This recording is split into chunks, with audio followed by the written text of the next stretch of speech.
ನಿಮ್ಮ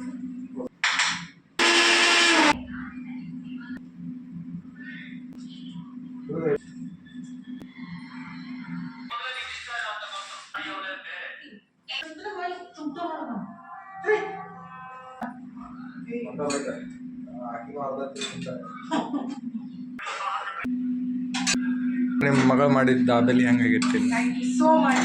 ದಾಬೇಲಿ ಏನು dabeli dabeli Maharashtra. Hi hello ನಮಸ್ಕಾರ ರೀ ಎಲ್ಲರೂ ಹೆಂಗದ್ದೀರಿ? ಆರಾಮದ್ದೀರೇನು? ನಾವು ಆರಾಮದೀವಿ ನೋಡ್ರಿ. ನೀವು ಎಲ್ಲರೂ ಆರಾಮದ್ರಿ ಅಂತ ಅಂದ್ಕೊಂಡು ಇವತ್ತಿನ ಲಾಗ್ನ ಸ್ಟಾರ್ಟ್ ಮಾಡೋದು. ಬರ್ರಿ. ಇವತ್ತು ಸೋಮವಾರ ಬೆಳಗ್ಗೆ ಟೈಮ್ 4 ಗಂಟೆ ಆಗಿ 40 ನಿಮಿಷ ಆಗೈತೆ ನೋಡ್ರಿ. ನಾನು ಎದ್ದು ಒಂದು ಗ್ಲಾಸ್ ನೀರು ಕುಡಿದು ಅಂದ್ರೆ ಕೈಕಾಲು ಮುಖ ತಗೊಂಡು ಒಂದು ಗ್ಲಾಸ್ ನೀರು ಕುಡಿದು ಫಸ್ಟಿಗೆ ತಲೆಗೆ ಎಣ್ಣೆ ಹಚ್ಕೊಂಡ್ಬಿಟ್ಟನ ಯೋಗ ಮಾಡೋಣ ಅಂತ ಹೇಳಿ. ಅಂದರೆ ರಾತ್ರಿ ಹಚ್ಕೊಂಡ್ಬಿಟ್ರೆ ಹಾಸಿಗೆಲ್ಲ ಹೊಲಸಾಗ್ತಾವೆ. ಹಾಗಾಗಿ ಬೆಳಗ್ಗೆ ಎದ್ದು ಕೂಡಲೇ ಹಚ್ಕೊಂಡು 1-2 ತಾಸು ಬಿಟ್ಟು ತಲೆ ವಾಶ್ ಮಾಡ್ಕೊಳ್ಳೋದ್ರಿಂದ ಬೆಸ್ಟ್ ಅನ್ಸುತ್ತಲ್ರಿ. ಹಾಗಾಗಿ ಅಟ್ಲೀಸ್ಟ್ ಈ ಬ್ಯಾಸ್ಗ್ಯಾಗಾಗಲಿ ಥಂಡ್ಯಾಗಾಗಲಿ ವಾರದಾಗ 1 ದಿವಸ ಆದ್ರೂ ತಲೆ ಎಣ್ಣೆ ಹಚ್ಕೊಂಡು ಮಸಾಜ್ ಮಾಡಿಕೊಂಡು 1-2 ತಾಸು ಬಿಟ್ಟು ತಲೆ ವಾಶ್ ಮಾಡ್ಕೊಂಡ್ರೆ ಬೆಸ್ಟ್ ಆಗುತ್ತೆ ನೋಡ್ರಿ. ಅಂದರೆ ಕೂದಲು ಉದ್ರೋದಾಗಲಿ ಡ್ಯಾಂಡ್ರಫ್ ಆಗಲಿ ಆಗೋದು ಕಮ್ಮಿ ಆಗುತ್ತೆ. ಹಾಗಾಗಿ ಎಣ್ಣೆ ಹಚ್ಕೊಂಡು ಯೋಗ ಎಲ್ಲ ಮುಗಿಸ್ಬಿಟ್ಟು ಟೈಮ್ 6 ಗಂಟೆ ಆಗಕ್ಕೆ ಬಂದೈತೆ ನೋಡ್ರಿ.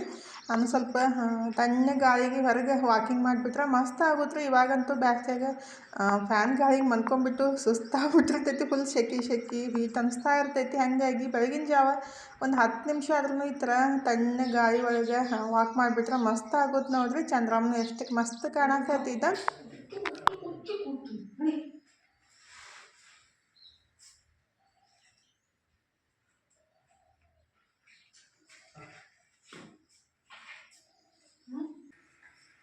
ಈ ಗಿಡ್ಡಿದಂತೂ ಇಷ್ಟು ಕಿರಿಕಿರಿ ಐತ್ರಿ. ಅಂದರೆ ನನ್ನ ಮಗ ಇದ್ರೆ ಇದಕ್ಕೆ ಹೆಸರೇ ಗಿಡ್ಡಿ ಅಂತ ಹೆಸರು ಇಟ್ಟಾನು.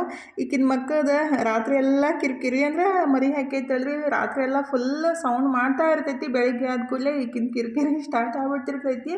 ಅಂದರೆ ಬಾಗ್ಲ ಹತ್ರ ಬಂದು ಕುಂದ್ರೋದು, ನೀರು ಹಾಕೋಕ್ಕೂ ಬಿಡಂಗಿಲ್ಲ ಹೊಸ್ತಿಲ್ಕ. ಮತ್ತು ಆ ಕಡೆ ಈ ಕಡೆ ಓಡಾಡ್ಬೇಕಂದ್ರೂ ಕಾಲಾಗ ಬಂದು ಕುಂತು ಬಿಡೋದ್ರಿ. ಎಷ್ಟೇ ಸರಿ ಅಂತಂದ್ರೂ ಸರಿಯಂಗೇ ಇಲ್ಲ.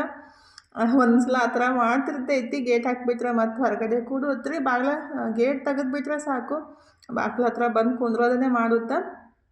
ಡೈಲಿ ಬೆಳಗ್ಗೆ ಅಂತೂ ನಾವು ಎದ್ದು ಕೂಡಲೇ ಅದಕ್ಕೆ ಊಟಕ್ಕೆ ಹಾಕಬೇಕು, ಇಲ್ಲಾಂದ್ರೆ ಫುಲ್ ಸೌಂಡ್ ಮಾಡೋಕ್ಕೆ ಸ್ಟಾರ್ಟ್ ಆಗಿಬಿಡುತ್ತೆ ರೀ. ಗುಬ್ಬಚ್ಚಿ ಮತ್ತು ನಾಯಿಗಂತೂ ಬೆಳಗ್ಗೆ ಊಟಕ್ಕೆ ಹಾಕೋದು ಮರ್ಯಾಕೆ ಹೋಗಬಾರ್ದು ನೋಡ್ರಿ. ಅಂದ್ರೆ ಆ ಥರ ಮಾಡ್ತಿರ್ತಾವೆ. ನಮಗೆ ನೆನಪಾಗ್ಲಿಕ್ಕಂದ್ರೂ ಅವರೇ ನೆನಪು ಮಾಡಿಕೊಡ್ತಾರೆ. ನಾನು ಈಗ ಜಳಕ ಎಲ್ಲ ಮುಗಿಸಿ ದೇವ್ರಿಗೆ ನಮಸ್ಕಾರ ಮಾಡಿಬಿಟ್ಟು ಇವತ್ತು ನಾಷ್ಟಾಕಿದ್ರೆ ಚಪಾತಿ ಮಾಡೋಣ ಅಂತೇಳಿ ಅಡುಗೆ ಮಾಡೋಕ್ಕೆ ಅಷ್ಟೊಂದು ಮನಸ್ಸು ಇದ್ದಿದ್ದಿಲ್ಲ ರೀ. ಅಂದರೆ ಪಲ್ಯ ಮಾಡಬೇಕಿತ್ತು. ನಮ್ಮ ಮನೆಯವ್ರಿಗೆ ಕೇಳಿದೆ, ಬದ್ನಿಕಾಯಿ ಪಲ್ಯ ಮಾಡಲಿ ಅಂದರೆ ಚಪಾತಿ ಮಾಡಿಕೊಡ್ಲೇನಂತ ಅಂದ್ಕೊಳ್ಳಿ. ಇಲ್ಲ ಚಪಾತಿ ಮಾಡಿಕೊಡು ಅಂತಂದರು. ಅದನ್ನೇ ರೆಡಿ ಮಾಡಾಕಂತೀನಿ ನೋಡ್ರಿ. ಈ ಕಡೆ ಹಿಟ್ಟು ಕಲಸಿ ಇಟ್ಟಿದ್ದೀನಿ. ಬಾಟಲ್ ಹೊಲಸಾಗಿತ್ತಂತೇಳಿ ಅದನ್ನ ನಿನ್ನೆ ರಾತ್ರಿನೇ ತೊಳೆದು ಇಟ್ಟಿದ್ದೆ ರೀ.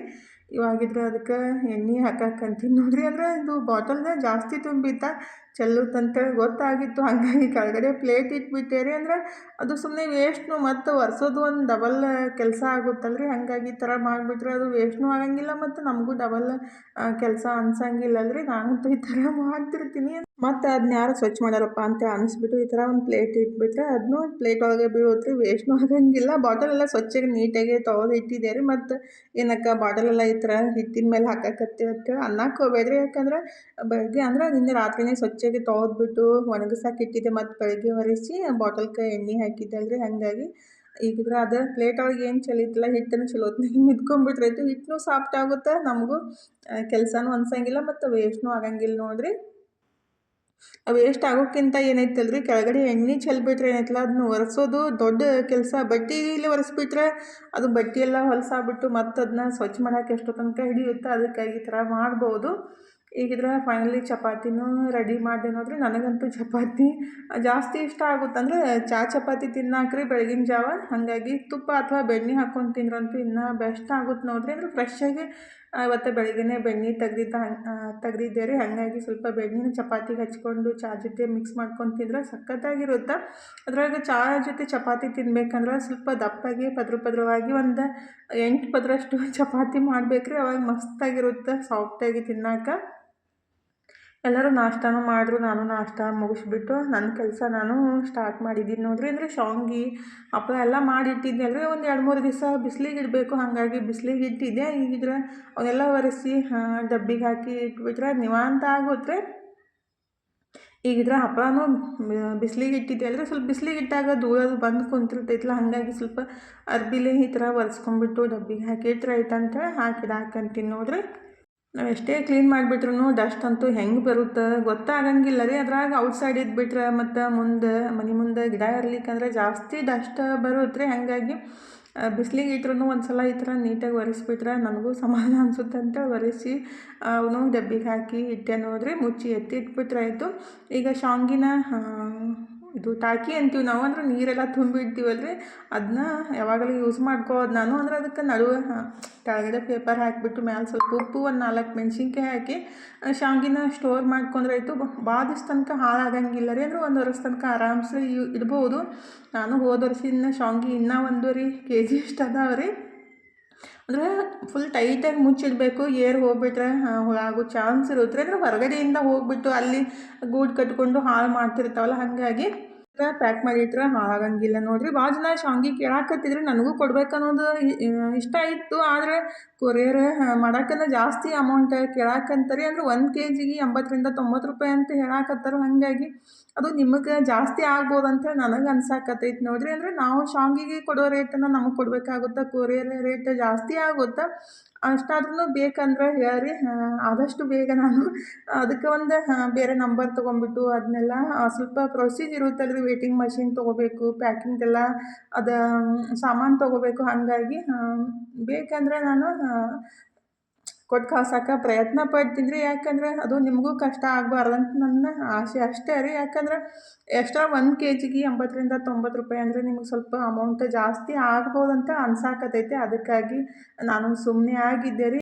ಇಲ್ಲಕ್ಕ ಪರವಾಗಿಲ್ಲ, ನಮ್ಗೆ ಸ್ವಲ್ಪ ಅಮೌಂಟ್ ಜಾಸ್ತಿ ಆದ್ರೂ ಪರವಾಗಿಲ್ಲ, ಕೊಟ್ಟು ಕಳ್ಸಂದ್ರೆ ಕಳಿಸ್ತೀನಿ ರೀ, ನನಗೇನು ಪ್ರಾಬ್ಲಮ್ ಇಲ್ಲ. ಆದರೆ ನಿಮಗೆ ಅಮೌಂಟ್ ಜಾಸ್ತಿ ಆಗ್ಬೋದಂತ ಅನ್ನಕ್ಕಂತೀನಿ ನೋಡ್ರಿ. ಅಂದರೆ ಶಾವ್ಗಿ ಕೊಡೋ ರೇಟ್ ಅದು ಅರ್ಧದಷ್ಟು ಏನಂತಾರೆ ಕೊರಿಯರ್ ಚಾರ್ಜನ್ನ ಕೊಡಬೇಕಾಗುತ್ತೆ. ಹಾಗಾಗಿ ಹೇಳಾಕತ್ತಿದ್ದೆ ಅಷ್ಟೇ ರೀ. ನಾನು ಕೇಳ್ಕೊಂಬಂದಿದ್ದೀನಿ. ಅಂದರೆ ನಮ್ಮ ಮನೆಯವ್ರು ಹೋಗಿದ್ರಂತ, ಒಬ್ರಿಗೆ ಎಲ್ಲಿ ಕೇಳಿದ್ರಂತ 1 kgಗೆ 80-90 ರೂಪಾಯಿ ಆಗ್ಬೋದು ಅಂತ ಹೇಳ್ಯಾರಂತ್ರಿ. ಹಾಗಾಗಿ ನಿಮ್ಗೆ ಬೇಕಂದ್ರೆ ಹೇಳ್ರಿ, ನಾ ಆದಷ್ಟು ಬೇಗ ಅದನ್ನ ಕಳ್ಸೋಕೆ ರೆಡಿ ಆಗಬೇಕಾಗುತ್ತೆ ರೀ. ಅಂದರೆ ಅದಕ್ಕೆ ಪ್ಯಾಕಿಂಗ್ ಆಗಲಿ ಮತ್ತು ಅದಕ್ಕೆ ವೇಟಿಂಗ್ ಮಷಿನ್ ಎಲ್ಲ ತೊಗೋಬೇಕಾಗುತ್ತಲ್ಲ ರೀ. ಯಾವುದೇ ನಮ್ಮ ಹತ್ರ ಇಲ್ಲಾಂದರೆ ಎಲ್ಲನೂ ಹೊಸದಾಗಿ ತರಬೇಕಾಗುತ್ತೆ. ಅದಕ್ಕಾಗಿ ನಿಮ್ಗೆ ಬೇಕಂದರೆ ಕಮೆಂಟ್ ಬಾಕ್ಸ್ ಒಳಗೆ ಹೇಳ್ರಿ, ಆದಷ್ಟು ಬೇಗ ನಾನು ಅದಕ್ಕೆ ಪ್ರಿಪೇರ್ ಆಗ್ತೀನಿ. ಈಗ ನಾನು ಅದನ್ನೆಲ್ಲ ತೆಗೆದಿಟ್ಟು ಸ್ವಲ್ಪ ಹೊತ್ತು ಕುಂತು ರೆಸ್ಟ್ ಮಾಡಿ, ಇವಾಗಿದ್ರೆ ಸಂಜೆ ಮುಂದಾಗ ಕೈಕಾಲು ಮುಖ ತೊಗೊಂಡು ದೇವ್ರ ಮುಂದೆ ದೀಪ ಹಚ್ಚಾಕಂತೀನಿ ನೋಡ್ರಿ. ನನ್ನ ಮಗಳದ್ದು ಇವತ್ತು ಸ್ಪೆಷಲ್ ಅಡುಗೆ ರೆಡಿ ಆಕತ್ತೈತೆ ನೋಡ್ರಿ. ಅಂದರೆ ಒಂದು ಸ್ನ್ಯಾಕ್ಸ್ ರೆಡಿ ಮಾಡಾಕಂತಾಳು. ನಾನು ಫಸ್ಟ್ ಟೈಮ್ ಅದನ್ನ ಹೆಸ್ರು ಕೇಳಿದ್ದು, ಹಾಗಾಗಿ ರೆಡಿ ಮಾಡಾಕತ್ತಿದ್ಲು. ತನಗಿದ್ರೆ ರೆಸಿಪಿ ತೋರಿಸಮ್ಮ ಅಂತ ನಾನು ಹೇಳಿದ ಕೂಡಲೇ ಮಮ್ಮಿ ನಾನು ಫಸ್ಟ್ ಟೈಮ್ ಮಾಡಾಕಂತೀನಿ, ನಾನು ನೋಡ್ಕೊಂಬಿಟ್ಟು ಅದನ್ನ ತಿಳ್ಕೊಂಬಿಟ್ಟು ಮಾಡಾಕತ್ತಿದ್ದು. ನೀವು ರೆಸಿಪಿ ತೋರಿಸಂದ್ರೆ ನನಗೂ ಕನ್ಫ್ಯೂಸ್ ಆಗುತ್ತೆ. ನಾನು ಮಾಡ್ತಾ ಇರ್ತೀನಿ, ಇವತ್ತು ಟೇಸ್ಟ್ ಮಾಡಿ ನೋಡಿರಿ ಹೆಂಗಿರುತ್ತೆ, ನೆಕ್ಸ್ಟ್ ಟೈಮ್ ನೀವು ರೆಸಿಪಿನ ಶೇರ್ ಮಾಡ್ಕೊಳಕತ್ರಿ ಅಂತ ಅನ್ನಕತ್ತಿದ್ಲು. ಅಂದ್ರೆ ಮಕ್ಕಳು ಯಾವುದೇ ಹೊಸ ಅಡುಗೆ ಕಲಿಬೇಕಾದ್ರೆ ಸ್ವಲ್ಪ ಅವರಿಗೆ ಟೆನ್ಷನ್ ಅಂತ ಅನ್ನಿಸ್ತಾ ಇರ್ತೈತಿ. ಅದ್ರಾಗ ಸಣ್ಣ ಮಕ್ಕಳು ಅಡುಗೆ ಮಾಡೋ ಮುಂದಾಗ ಅವ್ರಿಗೆ ಕನ್ಫ್ಯೂಸ್ ಇರ್ತೈತೆ ರೀ, ಹೆಂಗೆ ಮಾಡಬೇಕು ಏನು ಮಾಡಬೇಕು ಅಂತೇಳಿ. ತನೂ ಅಷ್ಟೇ ಒಂದು 20 ಸಲ ವಿಚಾರ ಮಾಡಿಬಿಟ್ಟು ಅದನ್ನ ಮಾಡೋಣ ಇದು ಮಾಡೋಣ, ಅದನ್ನ ಹಾಕಬೇಕು ಇದನ್ನ ಹಾಕಬೇಕು, ಅದು ಎಲ್ಲೈತಿ ಅಂತೇಳಿ ಕನ್ಫ್ಯೂಸ್ ಮಾಡ್ಕೊತಾ ಇರ್ತಾಳು. ಹಾಗಾಗಿ ರೆಸಿಪಿಯನ್ನು ಶೇರ್ ಮಾಡೋಕ್ಕೆ ಹೋಗಿಲ್ಲ ರೀ. ಆ್ಯಕ್ಚುಲಿ ಸಖತ್ತಾಗಿ ಬಂದಿತ್ತು ಟೇಸ್ಟ್ ರೀ. ಮತ್ತು ನಾನು ಫಸ್ಟ್ ಟೈಮ್ ಟೇಸ್ಟ್ ಮಾಡಿದ್ದು. ಅಂದರೆ ಮಕ್ಕಳು ಏನಾದರೂ ಹೊಸದನ್ನು ಮಾಡ್ತಾ ಇದ್ದಾಗ ನಾವು ಅವರಿಗೆ ಮಾಡಂತಂದಾಗ ಅವರು ಇಷ್ಟಪಟ್ಟು ಮಾಡ್ತಾರೆ. ಅಲ್ಲೆಲ್ಲಿ ಮಾಡ್ತಿಬಿಡು, ಏನು ಮಾಡ್ತಿಬಿಡು, ಏನು ಸರಿ ಮಾಡ್ತಿಬಿಡು ಅಂತ ಅನ್ನಕ್ಕೆ ಹೋಗಬಾರ್ದು. ಇಲ್ಲ ಪರವಾಗಿಲ್ಲ ನೋಡಿಬಿಟ್ಟು, ಇಲ್ಲ ಇದನ್ನ ಸ್ವಲ್ಪ ಸರಿ ಮಾಡ್ಕೊ, ಇದು ಸರಿ ಮಾಡ್ಕೋಬೇಕು ಅಂತ ಹೇಳಿದಾಗ ಅವರು ಅದಕ್ಕೆ ಪ್ರಯತ್ನ ಪಡ್ತಾರೆ. ನಾನು ಅಷ್ಟೇ ಸಣ್ಣ ಮಕ್ಕಳು ಹಿಡ್ಕೊಂಡು ಏನಾದರೂ ಮಾಡ್ತಾಯಿದ್ರೆ ಮಾಡಂತೇಳಿ ಬಿಟ್ಟಿದ್ದೀರಿ. ಅಂದರೆ ಅದೇ ಸಣ್ಣವರಿದ್ದಾಗ ಅದೇನಂತಾರೆ 6th 7th ಇದ್ದಾಗ ಏನೂ ಹಸ್ತಿತ್ತಿಲ್ಲ ರೀ. ಹೈಸ್ಕೂಲ್ಗೆ ಹೋದ್ಮೇಲೆ ಏನಿಲ್ಲ ಏನಾದರೂ ಒಂದು ಈ ಥರ ಮಾಡ್ತಾ ಇರ್ತಾಳೆ ತನು ರೀ. ಮನೂ ಅಷ್ಟೇ. ಅಂದರೆ ಉಪ್ಪಿಟ್ಟು ಅವಲಕ್ಕಿ ಆ ಥರ ಮಾಡ್ತಿರ್ತಾನೋ. ಮನು ಏನು ಎಕ್ಸ್ಪೆರಿಮೆಂಟ್ ಏನು ಮಾಡೋಕ್ಕೆ ಹೋಗಂಗಿಲ್ಲ. ಆದರೂ ತನು ಮಾತ್ರ ಏನಾದರೂ ಹೊಸದನ್ನು ನೋಡಿಬಿಟ್ಟು ಅದನ್ನ ಮಾಡೋಕ್ಕೆ ಟ್ರೈ ಮಾಡ್ತಾಳೆ. ಇವಾಗೂ ಅಷ್ಟೇ ನೋಡಿರಿ, ಹೊಸ ರೆಸಿಪಿನ ಟ್ರೈ ಮಾಡಾಕತ್ತಿದ್ಲು. ಏನೇನೋ ಎಲ್ಲ ತೊಗೊಂಡ್ಬಿಟ್ಟು ಕೆಳಗಡೆ ಇಟ್ಟು ಅದನ್ನೆಲ್ಲ ರೆಡಿ ಮಾಡಿ ಮಾಡಾಕತ್ತಿದ್ಲು. ಅಂದ್ರೆ ಇದು ಏನಂತಾರೋ ಹೊರಗಡೆ ಬೇಕ್ರಿ ಒಳಗೆ ಮತ್ತು ಸಣ್ಣ ಹೋಟೆಲ್ಗೊಳಗೆ ಎಲ್ಲ ಸಿಗ್ತೈತ್ರಿ ಅದು. ನಾನು ತಿಂದಿಲ್ಲ, ನಾನು ಹೆಸರು ಕೇಳಿಲ್ಲ, ತನು ಹೇಳಾಕತ್ತಿದ್ದ ಅಷ್ಟೇ ರೀ. ತನು ಹೊರಗಡೆ ತಿಂದು ಬಂದ ಅಂತ, ಹಾಗಾಗಿ ಮಮ್ಮಿ ನಿಮ್ಗೆ ಮಾಡಿಕೊಡ್ತೀನಿ ರೀ ಅಂತ ಬಾದಿಸಿಂದ ಅನ್ನಾಕತ್ತಿದ್ಲು. ಈಗ ಹೋಲ್ ಬಿಡಮ್ಮ ಈಗೆಲ್ಲಿ ಅಂತ ಅಂದಿದ್ದೆ ನಾನು. ಅನ್ಸಲಂದು ಯಾಕೆ ಸುಮ್ಮನೆ ತ್ರಾಸು ತಗೋತಿ ಅಂತೇಳಿ, ಇಲ್ಲ ಮಮ್ಮಿ ಇವತ್ತು ಮಾಡ್ತೀನಂತ ತಾನೇ ಅಂಗಡಿಗೆ ಹೋಗಿ ಅದಕ್ಕೆ ಬೇಕಾಗಿದ್ದು ಇನ್ಗ್ರೀಡಿಯೆಂಟ್ಸ್ ಎಲ್ಲ ತೊಗೊಂಡು ಬಂದ್ಲು. ಆ್ಯಕ್ಚುಲಿ ಅದಕ್ಕೆ ಪಾವು ಬೇಕಾಗಿತ್ತು ರೀ, ಆದರೆ ಸಿಗಲಿಲ್ಲ ಇಲ್ಲಿ ಸೂಪರ್ ಮಾರ್ಕೆಟ್ ಒಳಗೆ. ಹಾಗಾಗಿ ಬ್ರೆಡ್ಡನ್ನು ತೊಗೊಂಡು ಬಂದಿದ್ಲು. ಬ್ರೆಡ್ಡಿಂದನೇ ಮಾಡಿಕೊಡ್ತೀನಿ ರೀ ಮಮ್ಮಿ ಅಂತೇಳಿ ಅದಕ್ಕೆಲ್ಲ ಮಸಾಲ, ಸ್ವೀಟ್ ಚಟ್ನಿ ಎಲ್ಲ ರೆಡಿ ಮಾಡಾಕತ್ತಿದ್ಲು. ಆ್ಯಕ್ಚುಲಿ ಸ್ವೀಟ್ ಚಟ್ನಿ ಮಾಡಿಡ್ಬೇಕಂತ ನಾನು ಅಂದ್ಕೊಂಡಿದ್ದೆ, ಬಟ್ ಮಾಡೋಕ್ಕನ ಆಗಿಲ್ಲ ನೋಡಿರಿ. ನಾನು ಮಾಡ್ಬೇಕಂತ ಅಂದಾಗೊಮ್ಮೆ ಏನಾದರೂ ಬೇರೆ ಕೆಲಸ ಮಾಡಿಬಿಡ್ತೀನಿ, ಹಾಗಾಗಿ ನೆನಪಾಗ್ಬಿಡುತ್ತೆ. ಮತ್ತು ಕೆಲವೊಬ್ಬರು ಕೇಳಿದ್ರಿ ಸ್ವೀಟ್ ಚಟ್ನಿ ಹೆಂಗೆ ಮಾಡ್ತೀರಿ, ರೆಸಿಪಿನ ಶೇರ್ ಮಾಡ್ಕೋರಿ ಅಂತೇಳಿ. ಆ್ಯಕ್ಚುಲಿ ತನು ಏನು ಗೊತ್ತೇನ್ರಿ, ತನಗೆ ಎಷ್ಟು ಬೇಕಲ್ಲ ಈಗ ಸದ್ಯಕ್ಕೆ ಅಷ್ಟೇ ಒಂದು ಸಣ್ಣ ಬಟ್ಲಷ್ಟನ್ನು ಮಾಡಿಬಿಟ್ಟು ಯೂಸ್ ಮಾಡ್ತಾಳು. ನಾನಾದರೆ ಜಾಸ್ತಿ ಮಾಡಿಬಿಟ್ಟು ಅದನ್ನ ಸ್ಟೋರ್ ಮಾಡ್ತೀನಿ ರೀ. ಆರಾಮ್ಸೆ ತಿಂಗಳು 2 ತಿಂಗಳ ತನಕ ಸ್ಟೋರ್ ಮಾಡ್ಬೋದು. ಅದು ಭಾಳ ಮಸ್ತ್ ಇರುತ್ತೆ ರೀ. ಅಂದರೆ ಟೊಮೆಟೊ ಸಾಸ್ಗಿಂತ ಸ್ವೀಟ್ ಚಟ್ನಿ ಭಾಳ ಇಷ್ಟಪಡ್ತಾರೆ ನನ್ನ ಮಕ್ಳು ಅಂತೂ ರೀ. ಚಪಾತಿಗೆ ಆಗಿದ್ರೂ ಅಷ್ಟೇ, ಫಸ್ಟಿಗೆ ಚಪಾತಿ ಬಿಸಿ ಮಾಡಿಬಿಟ್ಟು ಅದಕ್ಕೆ ಸ್ವೀಟ್ ಚಟ್ನಿ ಪಲ್ಯ ಹಾಕ್ಬಿಟ್ಟು ರೋಲ್ ಮಾಡ್ಕೊಂಡು ತಿಂತಾರೆ. ಹಾಗಾಗಿ ಜಲ್ದಿನೇ ಖಾಲಿ ಆಗಿಬಿಡುತ್ತೆ. ಮಾಡಬೇಕಾಗೈತೆ ರೀ. ನೆಕ್ಸ್ಟ್ ಒಂದು 2-3 ದಿವಸ ಒಳಗಡೆ ಆ ರೆಸಿಪಿನೂ ಶೇರ್ ಮಾಡ್ತೀನಿ. ಈಗ ಪಲ್ಯನೂ ರೆಡಿ ಮಾಡಿದ್ಲು ನೋಡಿರಿ. ಈಗ ಪಲ್ಯಕ್ಕೆ ಏನೈತಲ್ರಿ, ಅದಕ್ಕೆ ಒಂದಿಷ್ಟು ಮಸಾಲ ರೆಡಿ ಮಾಡ್ಕೊಂಡಿದ್ಲು. ಅಂದರೆ ಧನಿಯಾ, ಜೀರಿಗೆ, ಸೋಂಪು, ಕಾಳು ಮೆಣಸು, ದಾಲ್ಚಿನ್ನಿ, ಲವಂಗ, ಏಲಕ್ಕಿ ಇದನ್ನೆಲ್ಲ ಹಾಕಿಬಿಟ್ಟು, ಮೆಣಸಿನ್ಕಾಯಿ ಮತ್ತು ಕೊಬ್ಬರಿ ಮತ್ತು ಎಳ್ಳು ಹಾಕಿಬಿಟ್ಟು ಅದನ್ನ ಹುರಿದು ಅದನ್ನ ಮಿಕ್ಸಿಗೆ ಹಾಕಿಬಿಟ್ಟು ಅದನ್ನು ಪಲ್ಯಕ್ಕೆ ಹಾಕಿ ಮಿಕ್ಸ್ ಮಾಡ್ಕೊಂಡಿದ್ಲು. ಅದು ಬಟಾಟಿ ಪಲ್ಯ ರೀ, ಅಂದರೆ ಆಲೂ ಸ್ಟಫಿಂಗ್ ಅಂತದು. ನನ್ನ ಮಗಂದು ಕೆಲಸ ನೋಡಿರಿ, ರೆಡಿ ಆಗ್ತಾ ಇದ್ದಂಗೆ ಈ ಕಡೆ ಮಷೀನ್ ಚಾಲೂ ಆಗಿಬಿಟ್ಟಿರ್ತೈತಿ. ಅಂದರೆ ಯಾವುದೇ ಆದ್ರೂ ಅಷ್ಟೇ ರೀ, ಅಣ್ಣ ಆದವನು ಹೀಗೆ ಮಾಡ್ತಿರ್ತಾನೋ. ಅಂದರೆ ಏನಾದರೂ ಮಾಡಿದ ತಕ್ಷಣ ತಿನ್ಬೇಡಿ ಅಂತಿರ್ತಾಳೆ. ಆದ್ರೂ ಬಂದುಬಿಟ್ಟು ಅದನ್ನ ರೆಡಿ ಆಗೋ ತನಕ ಈ ಕಡೆ ಸಣ್ಣಗೆ ಹಾಗೆ ಖಾಲಿ ಆಗ್ತಾ ಇರ್ತೈತಿ.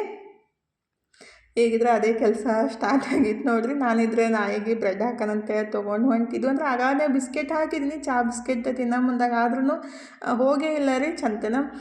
ಇದ್ರಾಗ ಅಂದ್ರೆ ಬ್ರೆಡ್ ಬಿಸ್ಕೆಟ್ ಕೊಟ್ಬಿಟ್ರಂತೂ ಜಲ್ದಿ ಹೋಗೋದೇ ಇಲ್ಲ ರೀ. ಆ ಮಾತೆಗೆ ಒಳಗೆ ಬಂದು ಕೊಡೋಕೆ ಸ್ಟಾರ್ಟ್ ಮಾಡಿಬಿಡ್ತಾಳು. ರೊಟ್ಟಿ ಹಾಕಿಬಿಟ್ರೆ ಅದನ್ನ ಮೂಗು ಮುರ್ಕೊಂತ ತಿನ್ನೋಕೆ ಸ್ಟಾರ್ಟ್ ಮಾಡ್ತಾಳೆ. ಅಂದರೆ ಬ್ರೆಡ್ ಬಿಸ್ಕಿಟ್ಟು ಚಾಕ್ಲೇಟ್ ಮೊದಲು ಮಾಡಿ ತಿನ್ನೋತ್ರಿ, ಆದರೆ ರೊಟ್ಟಿ ಮಾತ್ರ ಅಷ್ಟೊಂದು ಇಷ್ಟ ಆಗಂಗಿಲ್ಲ. ನಮ್ಮ ತನೂ ಥರ ನೋಡಿರಿ, ರೊಟ್ಟಿ ಅಂದರೆ ಸ್ವಲ್ಪ ಅದಕ್ಕೂ ಜಾಸ್ತಿ ಇಷ್ಟ ಇಲ್ಲ. ಹೊಟ್ಟೆ ಹಸ್ದಿದ್ರೆ ಮಾತ್ರ ತಿನ್ನುತ್ತೆ. ಹೊಟ್ಟೆ ಹಸ್ಲಿಕ್ಕಂದ್ರೆ ಮೂಸಿ ನೋಡಿಬಿಟ್ಟು ಬಿಡುತ್ತೆ ನೋಡಿರಿ. ಅದರ ಬಿಸ್ಕಿಟ್ ಬ್ರೆಡ್ ಅಂದರೆ ಜಾಸ್ತಿ ಇಷ್ಟ ಆಗುತ್ತೆ. ಈಗಿದ್ರೆ ಮನು ಮತ್ತೆ ಕ್ರಿಸರಿ ಚಾಲೂ ಆಗಿತ್ತು ನೋಡಿರಿ. ಈ ಕಡೆ ರೆಡಿ ಮಾಡೋ ತನಕ ಹಂಗೆ ಸಣ್ಣಗೆ ಚಾಲೂ ಆಗ್ತಾ ಇರ್ತೈತಿ. ನನಗೂ ಟೇಸ್ಟ್ ನೋಡಿ ಮಮ್ಮಿ ಹೆಂಗಾಗೈತೆ ಅಂತ ತೋರ್ಸಾಕತ್ತಿದ್ದಾರೆ. ಅಂದರೆ ಆ್ಯಕ್ಚುಲಿ ನಾನು ಬ್ರೆಡ್ ಬಿಸಿ ಮಾಡಿ ಆಮೇಲೆ ಅದನ್ನ ಫಿಲ್ಲಿಂಗ್ ಎಲ್ಲ ಹಾಕಿಬಿಟ್ಟು ಮಾಡಬೇಕು. ಆದರೆ ಹಾಗೆ ಮಗನೂ ಸ್ಟಾರ್ಟ್ ಮಾಡಿದ್ದ, ಅಣ್ಣ ಉಳ್ಳಾಗಡ್ಡಿ ಕಟ್ ಮಾಡಿ ಕೊಡು ಅಂತ ತನು ಹೇಳಾಕತ್ತಿದ್ಲು. ಹಂಗಾಗಿ ಉಳ್ಳಾಗಡ್ಡಿನೂ ಕಟ್ ಮಾಡಿ ಕೊಟ್ಟ ನೋಡಿರಿ. ಅಂದರೆ ಆ ಪಲ್ಯ ರೆಡಿ ಮಾಡಿಬಿಟ್ಟು ಬ್ರೆಡ್ ಅಥವಾ ಬ್ರೆಡ್ ಮತ್ತು ಪಾವು ತೊಗೋಬೇಕ್ರಿ. ಅಂದರೆ ಪಾವು ಇಲ್ಲ ಅಂತೇಳಿ ಬ್ರೆಡ್ ತೊಗೊಂಡಿದ್ದು. ಅದನ್ನ ಬಿಸಿ ಮಾಡಿಬಿಟ್ಟು ಅದನ್ನ ಕಟ್ ಮಾಡಿ ಅದರೊಳಗೆ ಸ್ವೀಟ್ ಚಟ್ನಿ ಮತ್ತು ಪಲ್ಯ ಮಾಡಿದ್ದು ಪಲ್ಯ ಮತ್ತು ಶೇಂಗಾ ಮತ್ತು ಮಸಾಲ ಹಾಕಿಬಿಟ್ಟು ಅದನ್ನೂ ರೆಡಿ ಮಾಡಿ ಇಟ್ಟಿದ್ಲು ರೀ. ಅದನ್ನೆಲ್ಲ ಹಾಕಿ ಬಿಸಿ ಮಾಡಿಬಿಟ್ಟು ಈ ಥರ ರೆಡಿ ಮಾಡಿ ಕೊಡೋದು ನೋಡಿರಿ. ನಾನು ಫಸ್ಟ್ ಟೈಮ್ ನೋಡಾಕತ್ತಿದ್ದು. ಅಂದರೆ ನಾನು ವಡಾಪಾವು ಮತ್ತು ಏನಂತಾರೆ ಮಸಾಲ ಬನ್ ಆ ಥರ ಎಲ್ಲ ಮಾಡಿದ್ದೀನಿ. ಆದರೆ ಈ ರೆಸಿಪಿ ಫಸ್ಟ್ ಟೈಮ್ ನೋಡಿದ್ದು, ಫಸ್ಟ್ ಟೈಮ್ ಟೇಸ್ಟ್ ಮಾಡಿದ್ದು. ಆದರೆ ತನು ಮಾತ್ರ ಅಷ್ಟೆಲ್ಲ ಕಷ್ಟಪಟ್ಟು ರೆಡಿ ಮಾಡಾಕತ್ತಿದ್ಲು. ಟೇಸ್ಟ್ ಮಾತ್ರ ಮಸ್ತ್ ಬಂದಿತ್ತು ನೋಡಿರಿ. ಒಂದು ಡಿಫ್ರೆಂಟಾಗಿ ಇತ್ತು ಟೇಸ್ಟ್. ನೆಕ್ಸ್ಟ್ ಟೈಮ್ ಮಾಡಿದಾಗ ಖಂಡಿತ ರೆಸಿಪಿನ ಶೇರ್ ಮಾಡ್ತಿದ್ರಿ. ನೀವು ಗೊತ್ತಿದ್ದಿರ್ಬೋದು ಆಲ್ಮೋಸ್ಟ್ ಎಲ್ಲರಿಗೂ ರೀ. ಹೊರಗಡೆ ಹೋಗಿ ತಿಂದಿದ್ರೆ ಗೊತ್ತಿರುತ್ತೆ. ದ್ಯಾಬೇಲಿ ಅದ್ರ ಹೆಸರೇ ಬರಲ್ಲ ನನಗೆ. ಅಂದರೆ ನಾನು ಫಸ್ಟ್ ಟೈಮ್ ಕೇಳಿದ್ದಾದ್ರಿ, ಹಾಗಾಗಿ ಟೇಸ್ಟ್ ಮಾತ್ರ ಡಿಫ್ರೆಂಟಾಗಿ ಟೇಸ್ಟಾಗಿ ಇತ್ತು. ಈಗ ಮನು ಇದ್ರೆ ಸರ್ವ್ ಮಾಡಿ ಕೊಡಾಕತ್ತಿದ್ದು ನೋಡಿರಿ. ನೋಡಿರಿ ದಾಬೇಲಿ ರೆಡಿ ಆಗಿದೆ.